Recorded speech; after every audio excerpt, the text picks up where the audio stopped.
Shalom, selamat pagi sahabat Kristus pendengar renungan dimanapun berada. Kembali pada hari ini mengawali aktivitas kita. Mari mendengarkan renungan firman Tuhan dalam 1 Korintus pasal 12 ayat yang keempat sampai dengan ayatnya yang ke-13 dengan tema banyak anggota tetapi satu tubuh.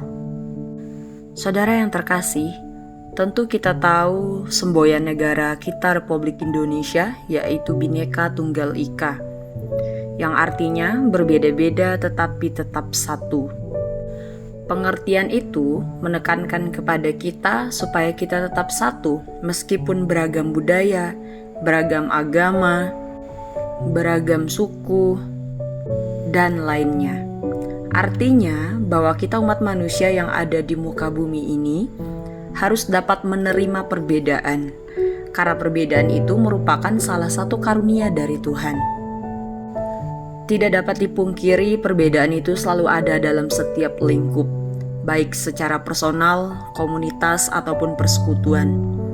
Melalui perbedaan yang ada di dalam kehidupan inilah, kita dituntun untuk memahami tentang penciptaan Tuhan.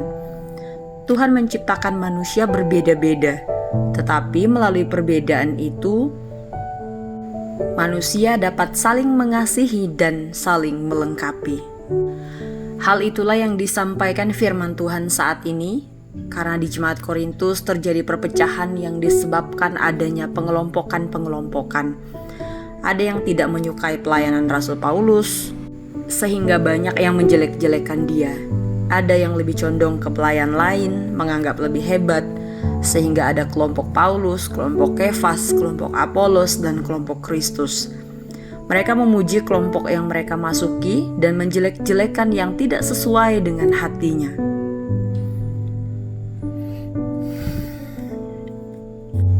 Oleh sebab itu, Rasul Paulus menyampaikan surat ini untuk mengingatkan jemaat yang ada di Korintus tentang arti perbedaan dalam kehidupan ini. Perbedaan adalah anugerah, saudara, ciptaan Allah, dan kita mungkin memiliki sesuatu yang tidak dimiliki oleh orang lain. Kita memiliki pengetahuan dan kecerdasan, orang lain tidak, atau kita mungkin memiliki talenta bernyanyi, sedangkan yang lain tidak. Ada yang punya talenta berbisnis, talenta pelayanan, berkhotbah, berdoa, dan lain-lain. Kita harus memahami arti anugerah perbedaan itu, yaitu untuk melengkapi dan saling membutuhkan.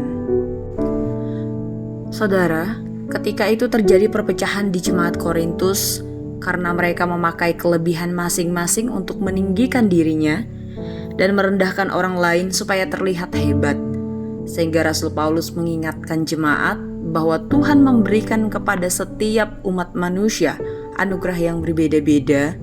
Tentu, ketika itu adalah pemberian dari Tuhan, haruslah untuk kepentingan bersama, supaya tercipta keharmonisan dan kesatuan.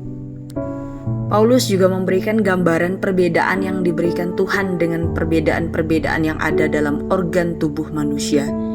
Tubuh kita satu, tetapi anggota-anggota tubuh kita ada banyak. Anggota-anggota tubuh kita ini memiliki fungsi yang berbeda-beda. Ada mata untuk melihat, telinga untuk mendengar, lidah untuk merasa, kaki untuk berjalan, tangan untuk melakukan sesuatu, hidung untuk mencium, dan lain-lain. Meskipun bentuk dan fungsinya berbeda, tetapi tubuh kita tetap merasakannya. Melalui perbedaan organ-organ tubuh itulah akan merasakan saling membutuhkan dan saling melengkapi. Ya saudara yang terkasih, kita sebagai umat Kristen, orang percaya, umat Tuhan, kita adalah satu di dalam Kristus, meskipun berbeda suku, marga, rupa, dan lain-lain. Meskipun berbeda, tetapi harus satu tujuan di dalam nama Tuhan. Kesatuan umat percaya harus sama seperti harmoni suara. Meskipun berbeda tingginya, suara sopran dengan alto, tenor dengan bass, tetapi kalau keempat suara itu dipadukan dengan harmoni, maka akan tercipta paduan suara yang indah.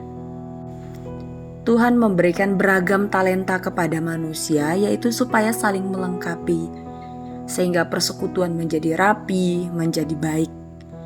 Kiranya setiap anugerah yang telah dinyatakan kepada kita manusia, semuanya kita pakai untuk kemuliaan nama Tuhan. Jangan ada yang meninggikan diri, dan jangan merendahkan orang lain, supaya terlihat lebih hebat, terlihat lebih tinggi, terlihat lebih menonjol.